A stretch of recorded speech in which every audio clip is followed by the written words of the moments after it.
Et si l'on parlait de religion? A priori, tout le monde sait de quoi on parle. La définition la plus simple qu'on pourrait donner, c'est la croyance en un dieu ou en des divinités. À l'échelle de la planète, c'est la religion du Dieu unique qui est dominante. Mais il faut se rappeler que dans le passé, ou encore dans d'autres sociétés aujourd'hui, il y a de multiples dieux. À une époque très lointaine, Dieu avait le visage d'un animal, par exemple, dans les religions dites premières, où il y a des religions chamaniques, animistes, où certains animaux représentent les esprits, auprès de qui on va demander des services ou protection. Il fut un temps aussi où Dieu était une femme.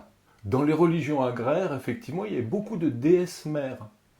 Et puis, lorsque l'âge de bronze est arrivé, eh bien, les dieux ont pris des figures plutôt guerrières et combattantes. Ils étaient d'ailleurs souvent armés eux-mêmes et ils étaient là pour soutenir les guerriers au combat. Et puis, avec l'apparition des grandes royautés sacrées, eh bien, les dieux ont pris l'image des sociétés qu'ils représentaient, c'est-à-dire des dieux seigneurs, des dieux rois, des dieux empereurs. Parmi ce spectre des divinités, tout ont des traits communs. Des divinités, ce sont des êtres qui sont invisibles, qui sont souvent dotés de super pouvoirs et qui sont là pour punir ou pour récompenser les humains en fonction de leurs actions.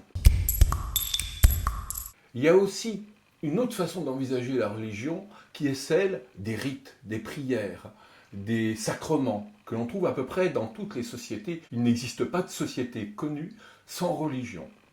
Même là où on a cherché à les interdire, d'une certaine façon, elles ont toujours existé en cachette.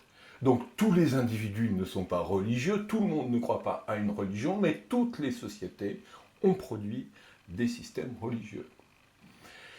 Paradoxalement d'ailleurs, la croyance en Dieu, c'est peut-être pas le facteur unique qui permet de définir une religion. Aussi surprenant que ça puisse paraître, il est des religions où la croyance n'est pas quelque chose de fondamental. Si on remonte par exemple à l'époque des Grecs ou des Romains de l'Antiquité, eh bien le fait de croire ou pas aux divinités, à Athéna en Grèce ou à Zeus, c'était pas quelque chose de fondamental. Ce qui était important, c'était de pratiquer le culte. L'historien Paul Venn a écrit un très beau livre classique qui date de 1983 qui s'appelle « Les Grecs ont-ils cru à leur mythe ?» dans lequel il indique que si on interrogeait un grec moyen sur l'existence ou pas d'Athéna, de Jupiter, de Héra, finalement, certains l'acceptaient, d'autres doutaient, d'autres pouvaient être athées. On se trouve dans une situation où aujourd'hui, il y a beaucoup de croyants, mais qui ne sont pas pratiquants. Mais à une autre époque, des gens qui pratiquaient des cultes, sans forcément croire aux dieux qui l'accompagnaient, ce qui pose donc un problème majeur pour la définition d'une religion. Si on peut être croyant sans être pratiquant sans être croyant, alors c'est quoi les contours de la religion? La réponse, personne ne l'a trouvée. En 150 ans d'existence, des sciences, des religions, personne n'a trouvé une définition à peu près canonique de ce qu'est la religion. Ou en tout cas, ça fait l'objet de maints débats parmi les spécialistes. Donc la recherche d'ailleurs d'une définition n'est peut-être pas la meilleure manière d'aborder le problème.